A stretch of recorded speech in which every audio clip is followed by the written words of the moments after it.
बांग्ला का अगला अक्षर है ओ। ओ ये किताब में, अखबार में इस तरह छपा हुआ मिलेगा, लेकिन हाथ से अगर इसे लिखेंगे तो कैसे लिखेंगे? ये हो गया ओ। ओ। ओ। ओ। अगला अक्षर है बांग्ला का ओई। ओई। ओई। इसे अगर हाथ से लिखना हो तो पहले हम ओ बनाएंगे। ओ बनाएंगे, फिर उसके बाद ये बन गए, ये लकीर बन गई ओई। ओई। सॉरी, ओ। ओ। ओ। ओ। ओ। ओ। ओ।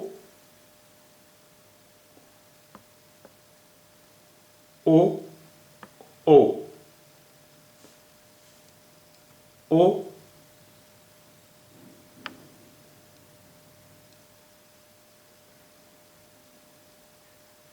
ओ। ओ। ओ।